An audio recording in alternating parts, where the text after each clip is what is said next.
Hi everybody, today I'm going to be reading about Emmeline Pankhurst from my amazing book, Fantastically Great Women Who Changed the World. And I've just noticed our author has the same surname, family name. I wonder if they are related. Emmeline Pankhurst, most passionate and determined campaigner that there should indeed be, votes for women. And if you've seen the old Mary Poppins film, you might recognise this sash, because the mum wears it. In England in 1903, Emmeline Pankhurst set out to inspire women from all walks of life, rich, poor, young and old, to campaign for an end to the law that said women weren't allowed to vote. These women became known as the suffragettes.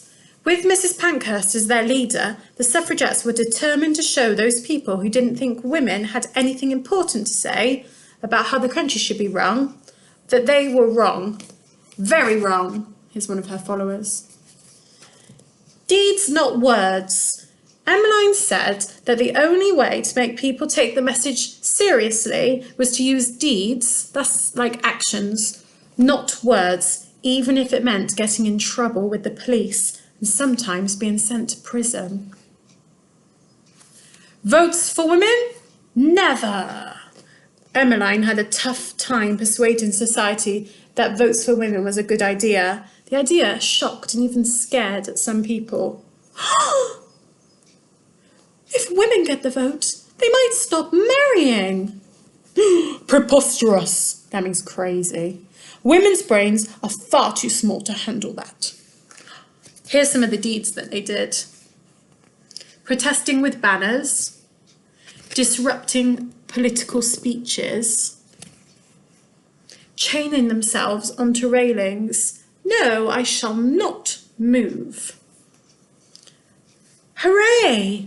Women get the vote.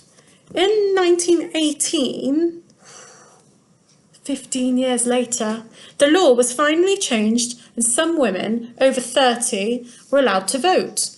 It wasn't until 1928, shortly after Emmeline's death, that all women aged over 21 were allowed to vote. The suffragettes need you. If you have been to the suffragettes to hand out the most copies of the suffragette newspaper, then you might have even won a bicycle. It would have been painted in the suffragette colours, or can you see, white and purple and green. And you could have cycled far and wide, recruiting, getting even more suffragettes. Wow, thanks Emmeline. Well, I'm definitely thankful for her. I hope you enjoyed it. Bye.